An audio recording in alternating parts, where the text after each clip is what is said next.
Every human who has ever lived has had to face the same moment. Someone they knew. Someone they loved. Someone who was just there yesterday. Gone. And in that moment, every single one of us asks the same question. What do we do now? Today we have funerals. Graves. Ceremonies. A whole system built around that question. But what about the humans who came before all of that? No funeral homes. No graves. No religion telling them what to do. When someone died 300,000 years ago, what did ancient humans actually do? The answer is buried in caves across 4 continents. Painted on walls. Carved into ivory. And what scientists found will completely change how you see death, grief, and what it means to be human. Because somehow, without ever speaking to each other, every human civilization on Earth figured out the exact same thing. Here's what they found. The oldest deliberate human burial ever discovered is 300,000 years old. And it wasn't made by modern humans. It was made by a species called Homo naledi. A creature with a brain roughly 1/3 the size of yours. Researchers found their remains deep inside the Rising Star Cave in South Africa. So deep that reaching them takes hours of crawling through rock passages. Barely wide enough for a human body. The bones weren't dragged there by predators. No tooth marks. No flooding that could explain it. They were carried there. Deliberately. Over and over again. And carved into the walls near the bodies were marks. Geometric shapes. Repeated patterns etched carefully into stone. Nobody taught Homo naledi to do this. No religion guided them. No elder handed them a ritual. They simply felt, somewhere deep inside, that the body needed to go somewhere intentional. And that same feeling shows up everywhere. By 100,000 years ago, Homo sapiens were burying their dead with remarkable care. Bodies placed with their knees drawn gently to their chests. Dusted in a deep red powder called ochre.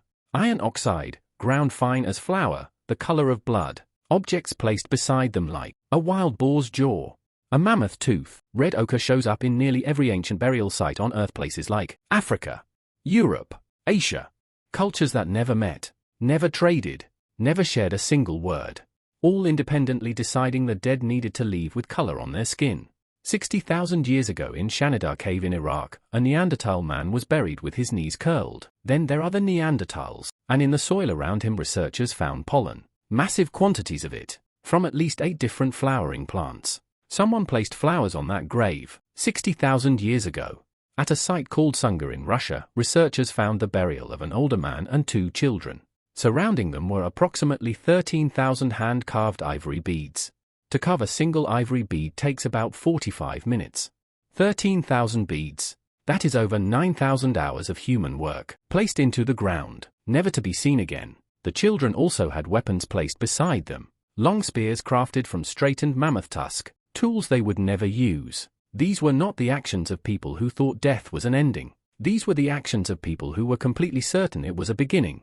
At multiple ancient sites, researchers found elderly individuals with severe arthritis, healed fractures, injuries so significant they would have made hunting or gathering impossible for years before they died. They could contribute nothing, but someone fed them anyway. For years, ancient humans had already quietly decided that a person's value had nothing to do with what they could produce. That is perhaps the most human discovery in the entire archaeological record. Not the tools, not the fire, not even the art. The fact that they took care of each other when there was no logical reason to. And here is the most remarkable part of all. You still do it. The flowers you bring, the objects you place beside someone, the way people gather and go quiet and tell stories, the deep instinct to mark the moment, to make sure the world knows this person was here.